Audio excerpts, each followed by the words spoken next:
c'est tellement plus grand, c'est tellement plus qu'une réunion hebdomadaire dans un lieu, dans un bâtiment.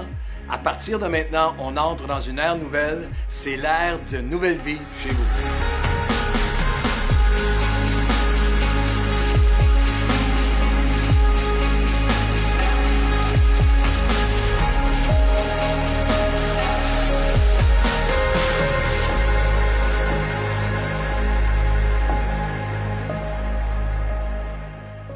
Bonsoir et bienvenue à cette réunion mi-semaine de l'Église Nouvelle Vie. C'est une joie de vous accueillir. Et on est connectés ensemble pour un moment de louange, un moment de partage de la parole de Dieu. Pour moi, c'est un privilège, une bénédiction de faire la louange avec Anne-Clémence Rouffet au piano. Et on va élever un son, un parfum de bonne odeur, si vous voulez bien, vers le Roi des Rois, le Seigneur des Seigneurs. La louange lui appartient. Et on est isolé, confiné, mais on n'est pas isolé de sa présence. Et on va chanter de tout notre cœur. Et on va démarrer avec ce chant, un vieux chant, mais un chant que j'affectionne beaucoup. Béni soit ton nom. On y va ensemble?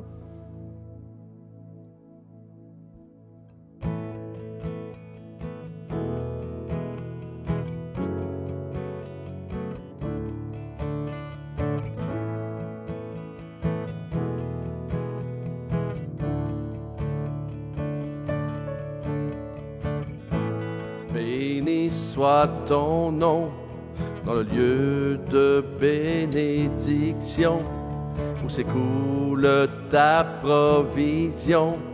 Béni soit ton nom. Béni soit ton nom quand je suis dans le lieu désert et que je marche solitaire. Béni soit ton nom. Tous tes bienfaits envers moi, je te louerai. Et dans les temps difficiles, je redirai. Béni soit le nom du Seigneur, béni soit ton nom. Béni soit le nom du Seigneur, béni soit ton glorieux nom. Béni soit ton nom quand sur moi brille le soleil, que le monde tourne à merveille. Béni soit ton nom. Béni soit ton nom quand l'épreuve vient me former, quand je dois tout sacrifier. Béni soit ton nom. Pour tous tes bienfaits envers moi, je te louerai. Et dans les temps difficiles, je redirai. Béni soit le nom du Seigneur, béni soit ton nom. Béni soit le nom du Seigneur, béni soit ton glorieux nom. Béni soit le nom du Seigneur, béni soit ton nom, béni soit ton nom. Béni soit le nom du Seigneur, béni soit ton glorieux nom. Seigneur, tu as donné, Seigneur, tu as repris. Malgré tout, je dirai que ton nom soit béni. Seigneur, tu as donné, Seigneur, tu as repris. Malgré tout, je dirai que ton nom soit béni. Béni soit le nom du Seigneur, béni soit ton nom. Béni soit le nom du Seigneur, béni soit ton glorieux nom. Béni soit le nom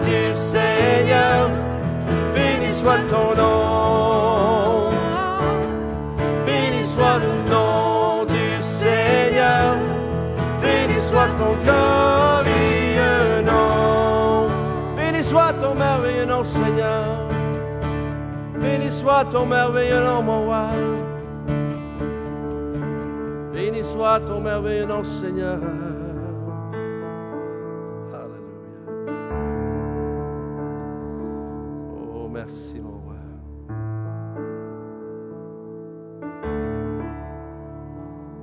Oh, merci pour ton amour qui peut restaurer.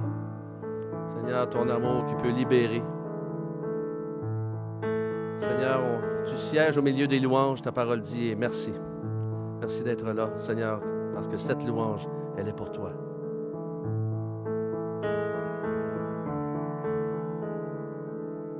En toi, les humbles sont bénis. En toi, les faibles sont affermis. Les cœurs brisés, tu rétablis. Donnant la vie, cet amour qui peut libérer, cet amour qui peut restaurer, nous appelle par notre nom, nous appelle par notre nom. Ce Dieu qui créa tout l'univers, ce Dieu qui vint mourir au calvaire, nous appelle par notre nom, nous appelle par notre nom.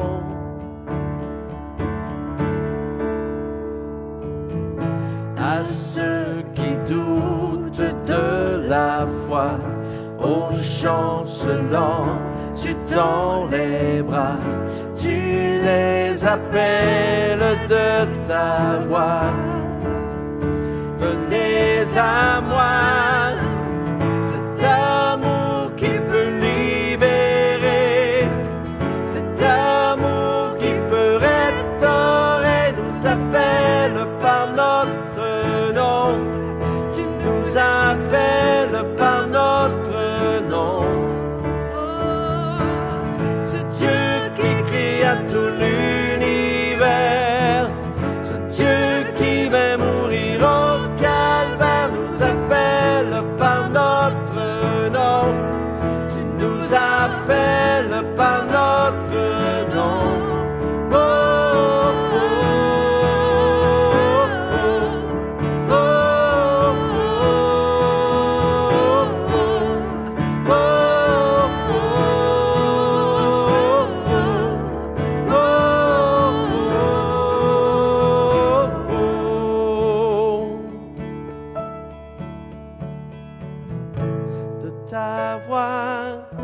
de ta voix, tu nous appelles à la croix. De ta voix, tu nous appelles à la croix. Ensemble. De ta voix, tu nous appelles à la croix. De ta voix, tu nous appelles à la croix. Cet amour qui peut libérer, cet amour qui peut restaurer, nous appelle par notre nom, tu nous appelles par notre nom. C'est Dieu qui créa tout l'univers, c'est Dieu qui va mourir au calvaire, nous appelle par notre nom, tu nous appelles par notre nom. Oh, oh, oh, oh, oh, oh, oh,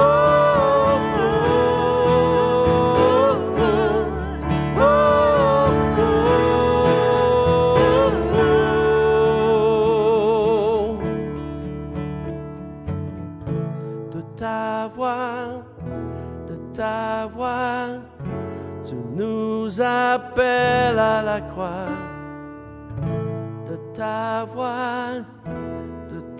voix, tu nous appelles à la croix.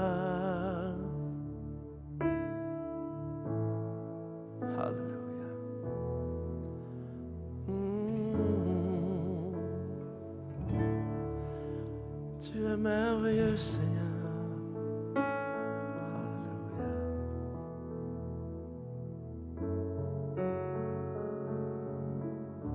Oh oui, mon Jésus, qui est comme toi, Seigneur, qui est comme toi. Magnifique en sainteté, digne de louange, opérant des prodiges.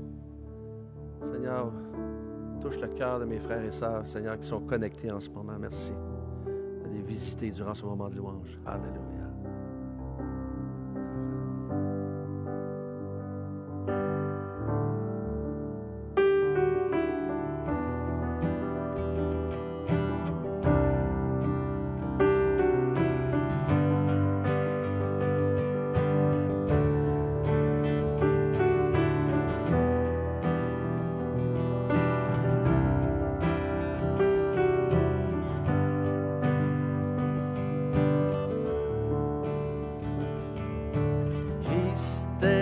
Tout pour moi, il est ma récompense, car il n'y a rien dans ce monde qui puisse me satisfaire, même dans l'épreuve, mon âme chante, oui pour toujours. Il m'a sauvé. Christ seul me suffit. Christ seul me suffit.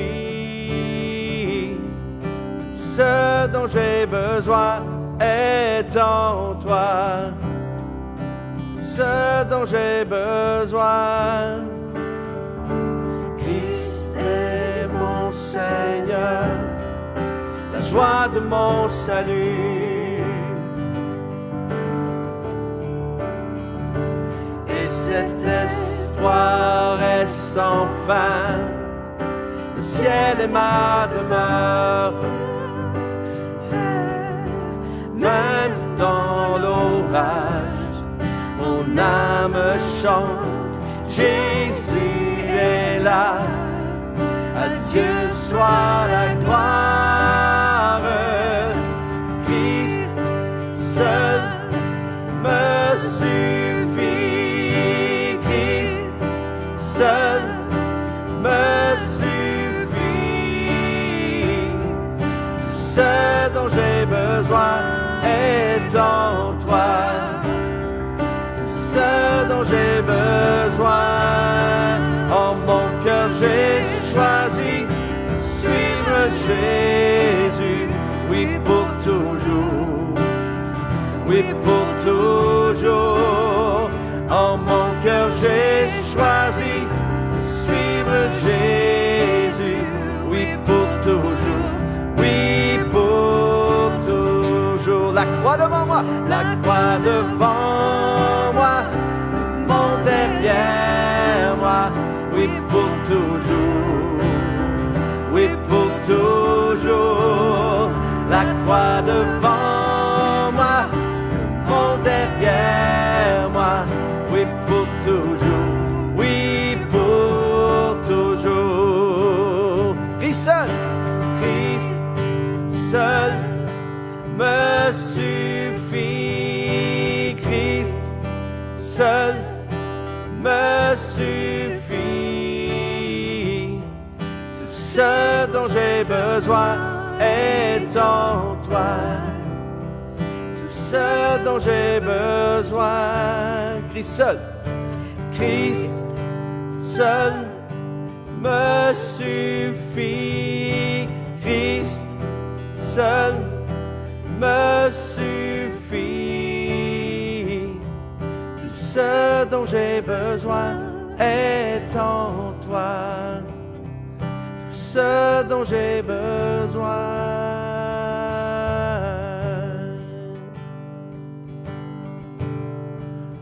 Oh oui, Seigneur.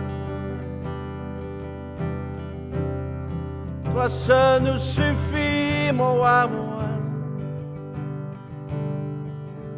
Oh comparable à toi?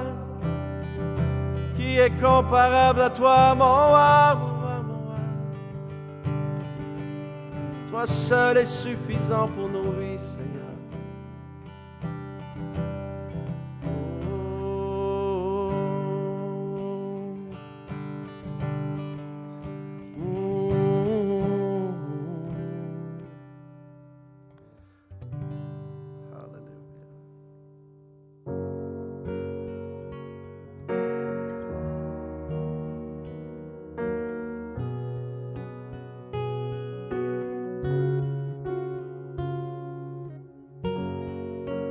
Lève à toi mon âme, en toi je me confie.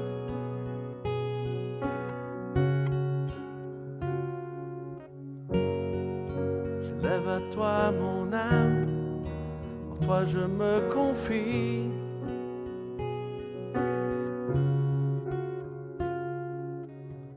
Seigneur-moi tes sentiers. Conduis-moi dans ta vérité. Souviens-toi de moi à cause de ta bonté. Le Seigneur est bon. Le Seigneur est droit. C'est pourquoi il guide chaque jour tous mes pas.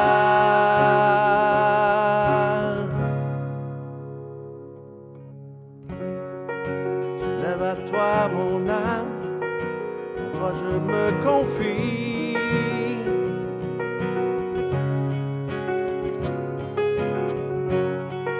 Je lève à toi mon âme, toi je me confie.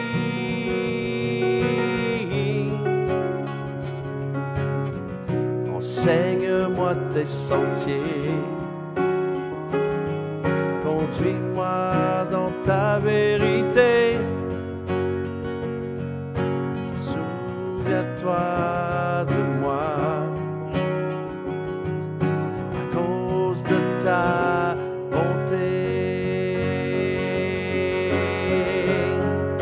Le Seigneur est bon, le Seigneur est droit. C'est pourquoi il guide chaque jour tous mes pas. Le Seigneur est bon.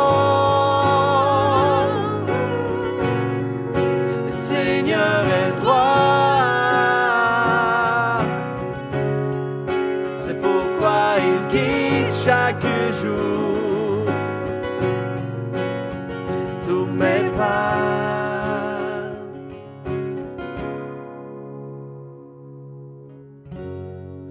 J'élève à toi mon âme, en toi je me confie. Oh. J'élève à toi mon âme, en toi je me confie. Seigneur, on vient devant toi pour nous confier, Seigneur, en toi. On approche ton trône de grâce ce soir avec assurance que tu es là. Comme on l'a mentionné tout à l'heure, Seigneur, tu sièges au milieu des louanges de ton peuple et tu es là. Et Seigneur, tu as un regard attentif et une oreille attentive à ton peuple, à tes enfants. Et Seigneur, nous déposons nos cœurs à tes pieds ce soir. Déposons nos vies à tes pieds, même si nous sommes isolés, confinés. Seigneur, tu es présent. Comme un chant le dit, Seigneur, même quand on ne te voit pas, tu es là. Même quand on ne te sent pas, tu es là.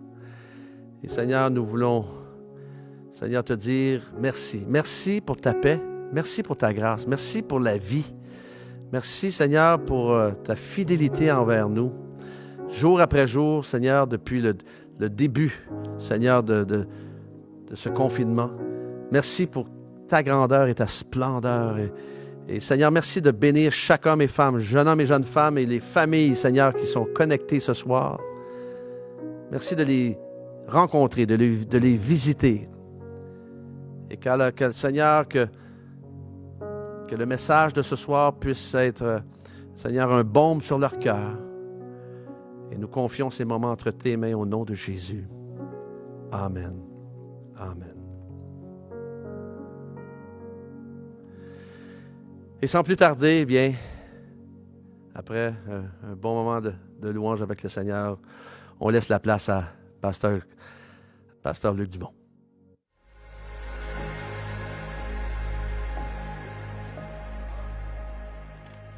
Quel privilège aujourd'hui de pouvoir vous apporter le merveilleux message de la parole de Dieu. Et aujourd'hui, ça va être fascinant parce qu'aujourd'hui, j'aimerais vous parler de l'Église du futur. Et là, j'entends déjà des gens en train de se poser la question, comment il peut savoir quelle est l'Église du futur? Premièrement, j'aimerais établir que pour moi, l'Église, c'est quelque chose d'extraordinaire. L'Église est l'épouse de Jésus-Christ.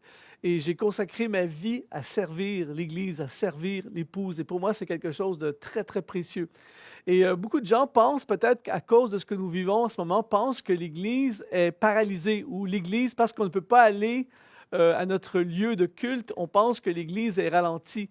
Mais en fait, l'Église, ce n'est pas le bâtiment où on se réunit. L'Église, c'est vous et moi. Nous sommes l'Église. Donc, tant que nous sommes en vie, nous sommes l'Église. Nous pouvons continuer à faire avancer l'Église. Et en ce moment, au moment où je vous parle, l'Église est plus dynamique, j'oserais dire qu'elle est presque plus dynamique que jamais.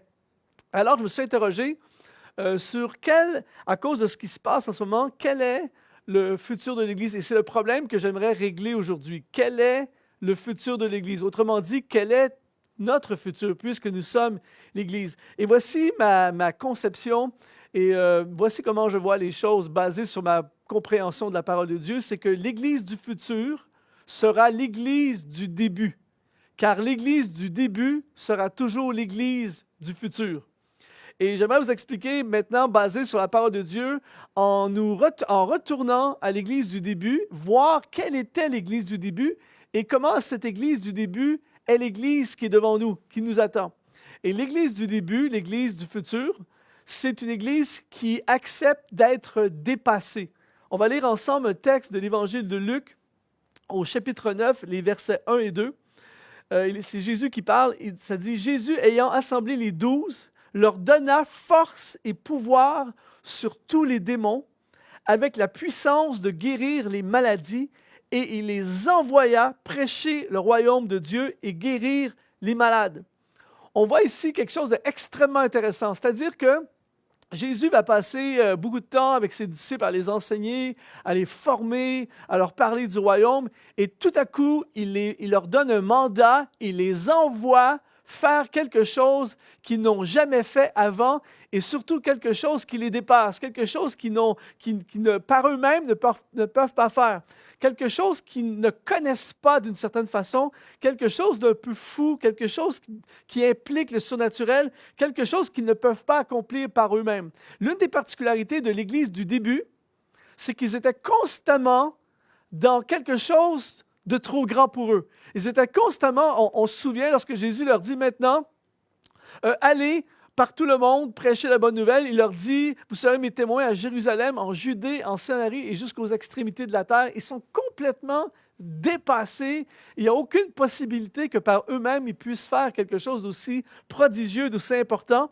Et c'est alors qu'ils ont vu une dimension de la gloire de Dieu comme jamais auparavant. Et je crois que l'Église du futur est une Église du début. C'est-à-dire qu'en ce moment, beaucoup d'entre nous sommes dépassés par ce qui arrive. Et quand on regarde ce qui est devant nous, on se sent encore plus dépassé. Et lorsqu'on est dépassé, c'est l'opportunité pour Dieu d'agir. C'est là que Dieu agit. Et la bonne nouvelle pour chacun d'entre nous aujourd'hui, c'est que le Seigneur ne va jamais nous envoyer vers quelque chose qui nous dépasse sans nous équiper pour faire ce qui nous dépasse. Au chapitre 9 de l'Évangile de Luc, au verset 1, il est écrit « Il leur donna la force et le pouvoir sur tous les démons. Il les envoie faire quelque chose qu'ils ne sont pas capables de faire, mais il leur donne la force. » Dans le grec, le mot, c'est exousia. exousia veut dire pouvoir intensifié.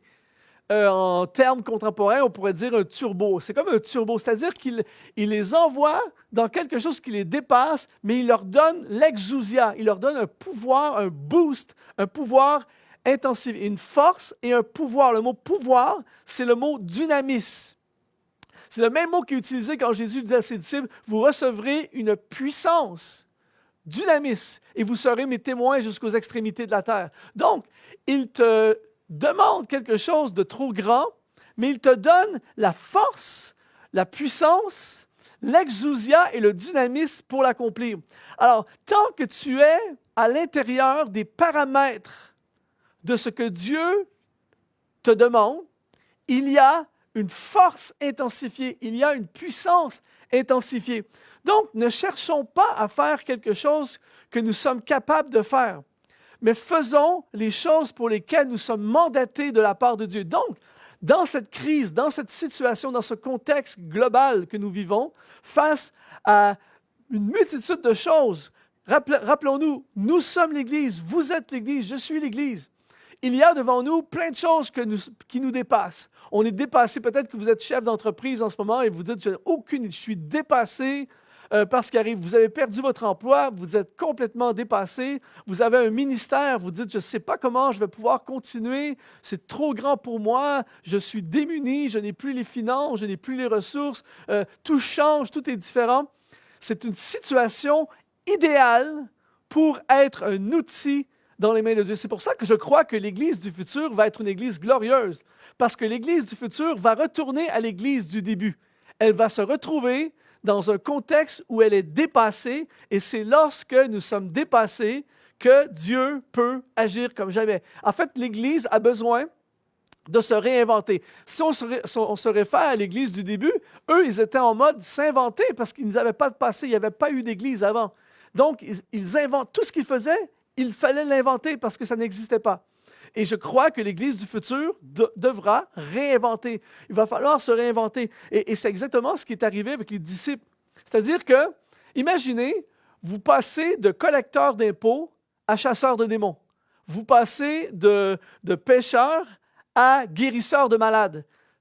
Plus rien à voir. Tout a changé. Ils sont totalement dépassés par ce qui arrive devant eux, mais le Seigneur leur donne ce qui est nécessaire pour l'accomplir. Il leur donne la puissance nécessaire et il leur donne également la provision pour le faire. Si on regarde dans l'Évangile de Luc au chapitre 22, cette fois-ci, au verset 35, il leur dit encore, « Quand je vous ai envoyé sans bourse, sans sac et sans souliers, juste une petite blague en passant, ça aurait été un appel très difficile pour une femme, sans bourse, sans sac et sans souliers. » Je refais la parenthèse. On voit que Jésus les envoie avec rien. Et il leur pose la question, il leur dit, « Avez-vous manqué de quelque chose? » Et ils répondirent, « De rien. » Jésus les envoie dans quelque chose qu'ils n'ont jamais fait avant, dans quelque chose qui les dépasse complètement, et avec absolument rien. Et ont-ils manqué de quelque chose? D'absolument rien. C'est exactement ce qui se passe, mon ami, lorsque tu acceptes d'être dépassé. Et l'Église du futur va être dépassée. Elle est déjà dépassée. Mais la bonne nouvelle, c'est qu'il y aura la puissance pour accomplir ce que nous devons accomplir. Il y aura la provision pour accomplir ce que nous devons accomplir. Parce que le mot « manquer », ici dans le grec, c'est le mot « eustéréo », qui veut dire insuffisance ou incapable de répondre aux besoins. Et dans le contexte grec, ça fait allusion à une course de quelqu'un qui est largué dans une course. Je ne sais pas si vous avez déjà été largué dans une course. Moi, je l'ai déjà vécu à vélo. J'étais en peloton avec d'autres cyclistes beaucoup plus forts que moi et à un moment donné, ils m'ont perdu. Je les ai vus partir à l'horizon. Il n'y a aucune possibilité que je les rattrape. Il y a un sentiment de solitude profonde lorsque tu te sens largué. C'est ça que ça veut dire. Avez-vous manqué de quelque chose? Avez-vous été largué? Et ils répondent, non, on a absolument manqué de rien. Et c'est une très bonne nouvelle pour chacun d'entre nous aujourd'hui. Peu importe le contexte de votre vie en ce moment, perdu votre emploi, perdu votre clientèle, votre ministère est bloqué, c'est le néant devant vous, vous n'avez aucune idée, vous êtes totalement dépassé. La bonne nouvelle, préparez-vous à voir une provision venir de la part de Dieu. Préparez-vous à voir des choses nouvelles arriver et préparez-vous au dynamisme et à l'exousia de la part de Dieu. Il va vous donner ce qui est nécessaire pour l'accomplir parce que le mandat n'est pas terminé, parce qu'il y a une pandémie mondiale.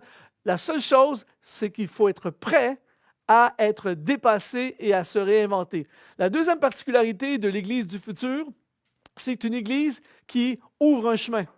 C'est-à-dire que dans l'Évangile de Luc, au chapitre 7, au verset 27, il est écrit, on parle ici de Jean-Baptiste. C'est celui dont il est écrit, « Voici, j'envoie mon messager devant ta face pour préparer ton chemin devant toi. » L'une des particularités, lorsqu'on étudie la vie de Jean-Baptiste, l'une des particularités de cet homme, c'est qu'il n'a pas fait ce qui était populaire, il n'a certainement pas fait ce qu'il avait envie de faire, et il n'a pas fait des choses pour être populaire. Il a consacré sa vie à ouvrir un chemin pour Jésus. Il a consacré sa vie, son mandat, son appel, sa mission était de préparer la voie pour l'ultime voie, V-O-I-E. Il a préparé, V-O-I-X, pardon. Il a préparé la voie pour la voie de Dieu. Il a préparé la voie pour Jésus. Et ça, c'est, je crois, le mandat de l'Église du futur. Il y a quelques années, je suis allé au Népal. Je suis allé au camp de base de l'Everest. L'une des choses que j'ai découvertes, c'est un peuple qu'on appelle les Sherpas, qui sont des Népalais, et leur spécialité, c'est de préparer, d'amener les alpinistes au sommet de l'Everest. Et une des choses que j'ai appris, c'est qu'un mois avant que tous les alpinistes mondiaux arrivent, ils vont préparer le chemin, ils installent des cordes. Et lorsque les alpinistes arrivent, le chemin a déjà été préparé. Donc, les cordes sont déjà là, donc ils sont déjà prêts. Et ils sont allés avant que ceux qui arrivent. Et c'est exactement ce qu'a fait Jean-Baptiste. Il a ouvert une voie pour le Seigneur. Et c'est la mission de l'Église du début et la mission de l'Église du futur. Regardez bien dans l'Évangile de Luc, chapitre 10, verset 1. Après cela, le Seigneur désigna 70 autres disciples et les envoya 2 à 2 devant lui dans toutes les villes. Écoutez bien ceci. Dans toutes les villes et tous les lieux où lui-même devait aller. Et il leur dit, la moisson est grande, mais il y a peu d'ouvriers. Donc, Jésus a envoyé ses disciples dans des lieux où lui-même devait intervenir. Et le mot lieu en grec, c'est le mot topos, qui veut dire champ d'action ou opportunité.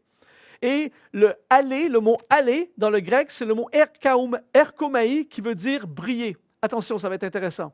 En fait, ce que Jésus est en train de dire ici, c'est qu'il envoie ses disciples avant lui, en avance, préparer le terrain pour des endroits où lui-même doit aller briller.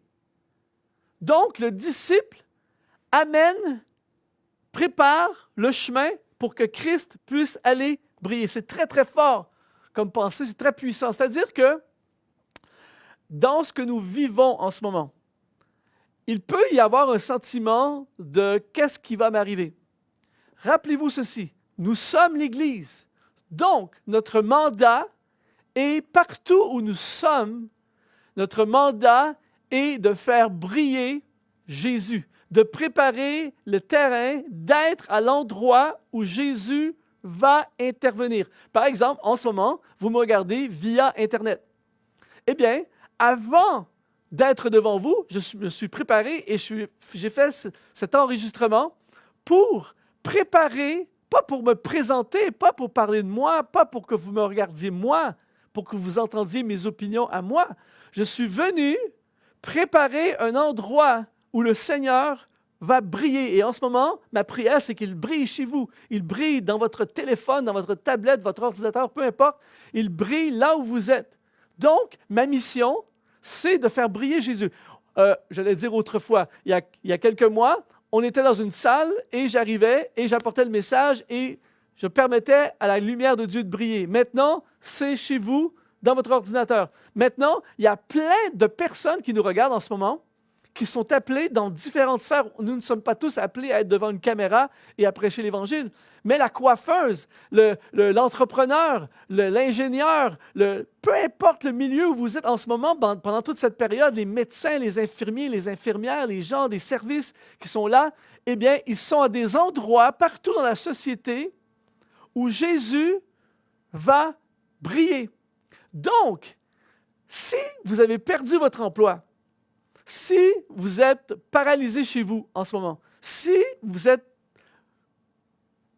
un peu confus par rapport à ce qui s'en vient devant vous, ne soyez pas découragés parce qu'il y aura toujours un mandat de faire briller le Seigneur. Donc, ça veut dire pour certaines personnes qu'il y a quelques mois, votre mandat était de faire briller Jésus dans une usine, de faire briller Jésus dans un milieu de travail. Vous avez perdu ce travail, par exemple, ça veut dire que vous allez encore faire briller, mais il est possible que vous alliez faire briller la lumière de Dieu ailleurs, dans un autre contexte.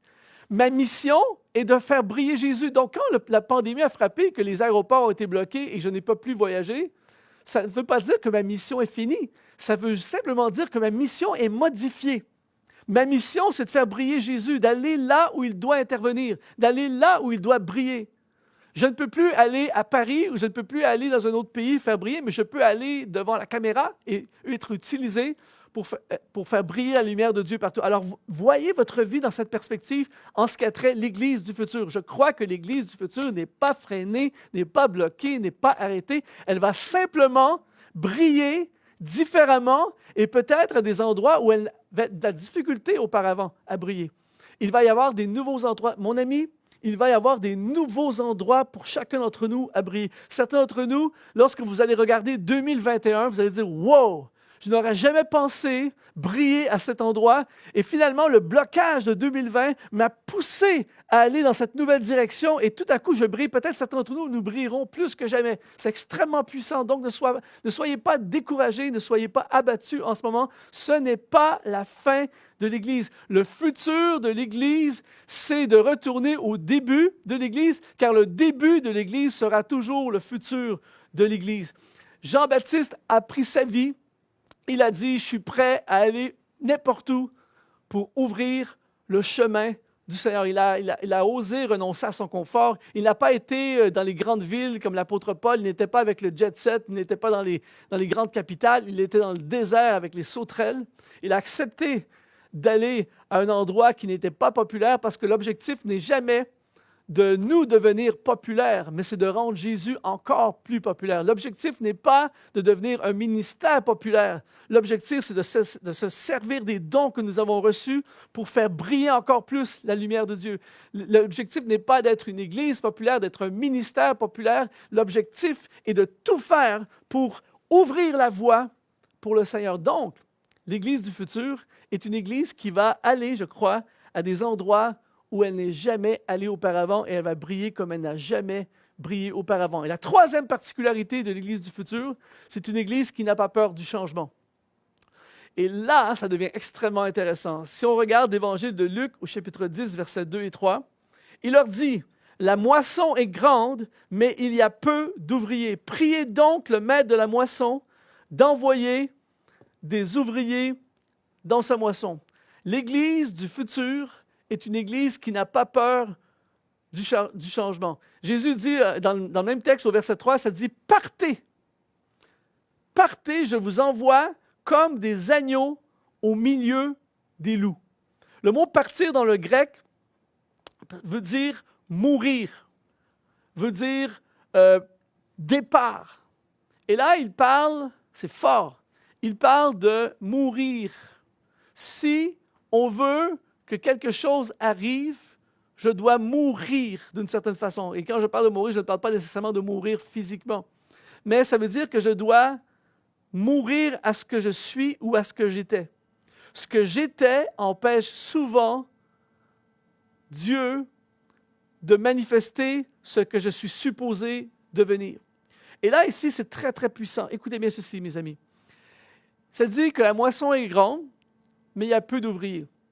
Le problème, à l'époque et encore aujourd'hui, n'est jamais un problème de moisson. La moisson, elle est partout. La moisson est grande. il y a des âmes partout.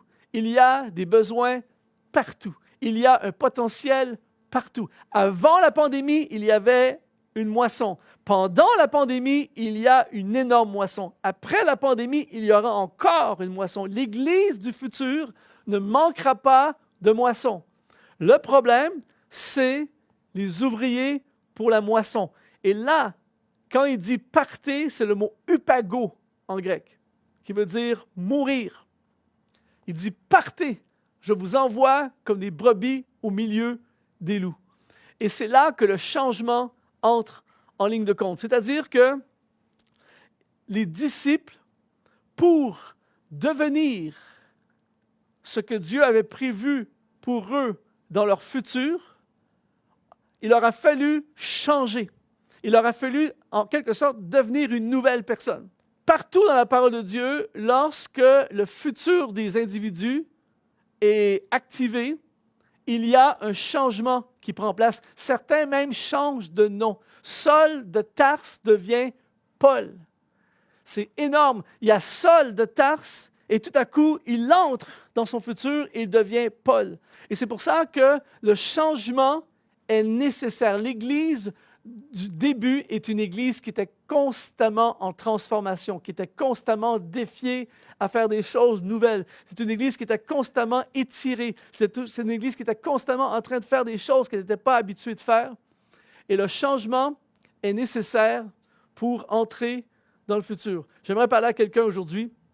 Il y a des gens en ce moment qui nous regardent, qui vont changer complètement de vie. Cette pandémie va amener une révolution et un changement total dans la vie de plusieurs personnes.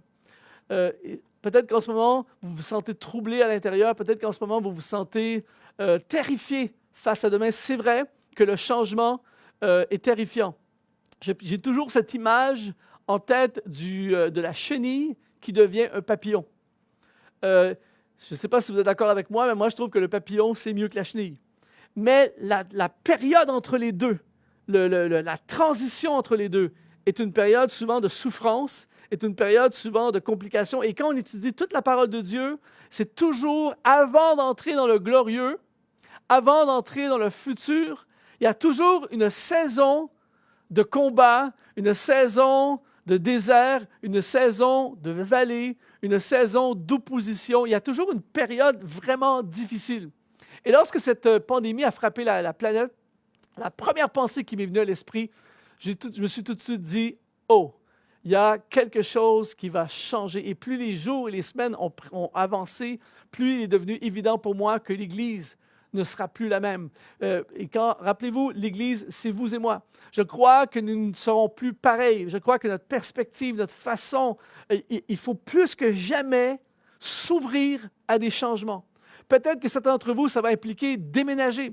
Peut-être que certains d'entre vous, ça va impliquer de enfin se lancer dans le ministère. Peut-être que vous êtes appelés de Dieu et que vous résistez à son appel depuis très longtemps. Et là, tout à coup, dans cette saison, vous en venez à l'évidence que le temps est venu de changer. Certains d'entre vous, vous étiez malheureux dans un emploi. Vous étiez prisonnier dans un emploi qui n'a rien à voir avec votre futur et avec ce que Dieu avait pour vous. Et alors que vous avez perdu votre emploi, peut-être que ce sera la rampe de lancement qui va vous amener vers le changement, vers la réorientation de votre carrière, réorientation de votre vie.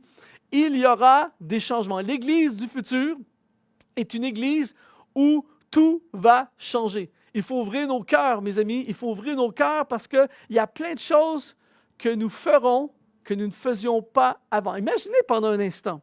Imaginez votre vie, c'est à tous les matins d'aller à la pêche.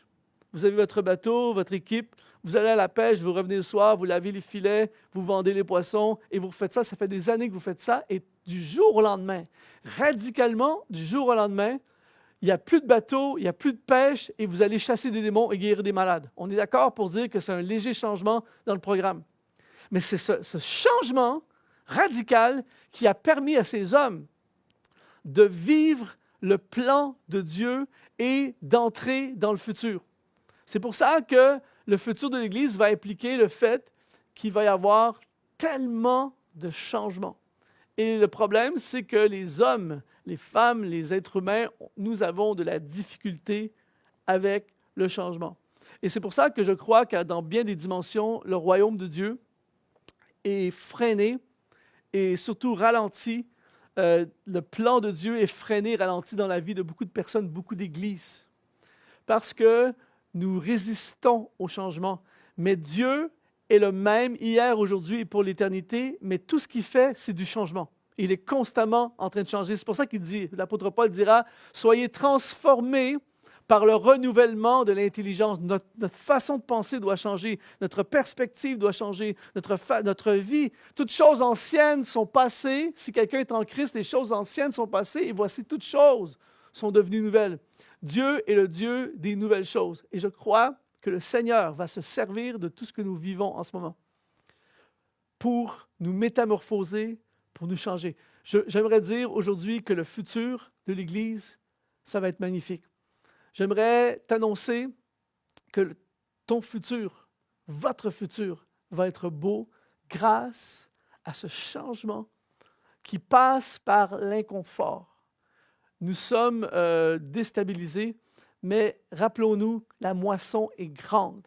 Il y a plein de gens, écoutez bien ceci, il y a plein de gens qui seront atteints dans le futur grâce au changement que nous allons appliquer et vivre dans nos vies.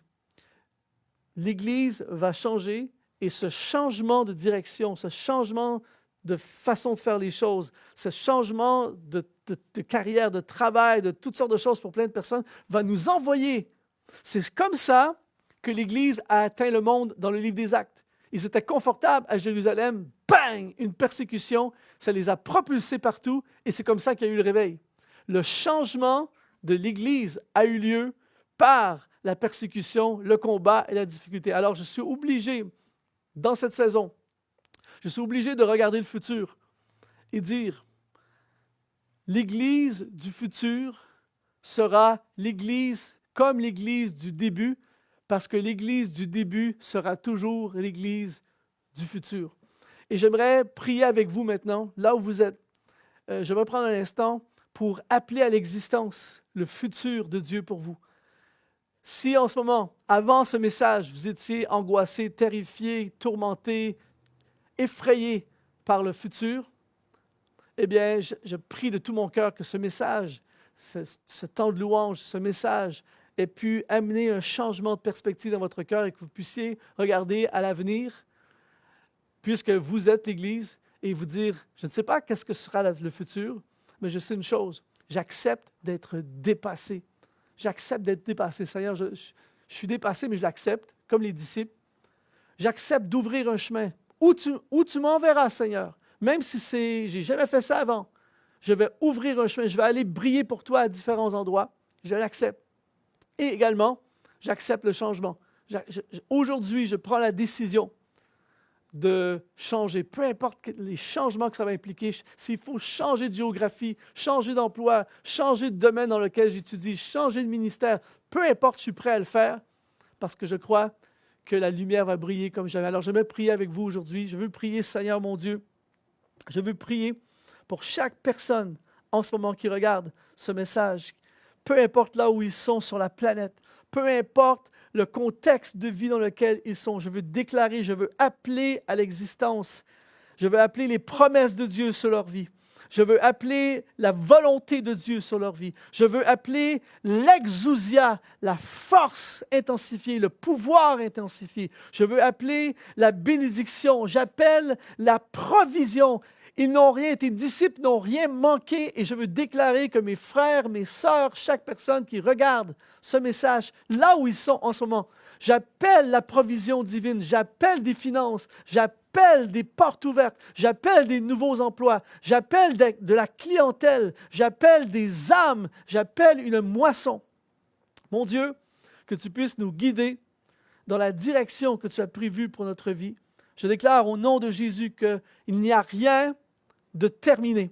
Il n'y a rien de final. Je déclare dans le nom de Jésus que des portes phénoménales vont s'ouvrir pour mes frères et mes sœurs, chaque homme, chaque femme qui regarde ce message maintenant, aux quatre coins de la planète, littéralement. Là où ils sont, qu'il y a en ce moment un vent d'encouragement et d'espoir qui s'empare d'eux. Seigneur Jésus, donne-nous plus que jamais une vision de l'Église du début. Car l'Église du futur, c'est l'Église du début. Car l'Église du début sera toujours l'Église du futur. Merci, Seigneur, parce que je crois aujourd'hui que nous n'avons rien vu encore de la gloire qui va se répandre sur cette planète, la gloire de Dieu qui va se répandre sur cette planète. Nous verrons une dimension de ta gloire comme jamais. Et je le déclare maintenant par l'autorité du Saint-Nom de Jésus. Amen.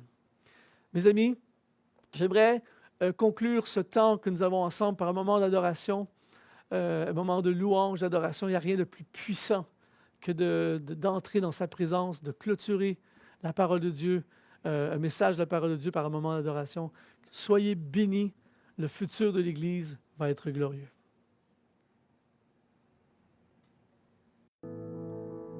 Combien Dieu est grand, chantons-le combien Dieu est grand, et tous verront combien Dieu est grand. Combien Dieu est grand, chantons-le combien Dieu est grand, et tous verront combien Dieu est grand. Oh, son nom est tout puissant, son nom est tout puissant, digne de louange. Je chanterai combien Dieu est grand. Oh, son nom est tout puissant, son nom est tout puissant, digne de louange.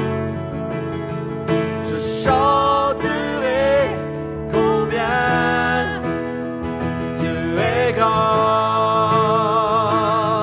Oh, combien Dieu est grand! Combien Dieu est grand, chantons-le combien Dieu est grand, et tous verront combien Dieu est grand. Aux dernières fois ensemble, combien Dieu est grand, combien Dieu est grand, chantons-le combien Dieu est grand, et tous verront combien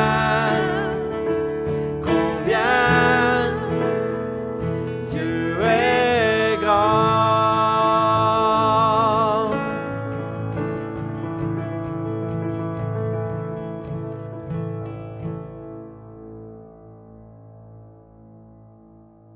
Merci d'avoir été avec nous ce soir et j'espère que la réunion a été une bénédiction pour vous. Et n'oubliez pas, on se reconnecte pour les réunions de dimanche 9h et 11h30 et ça a été une joie, encore une fois, pour Anne-Clémence et moi, d'être des vôtres. À bientôt.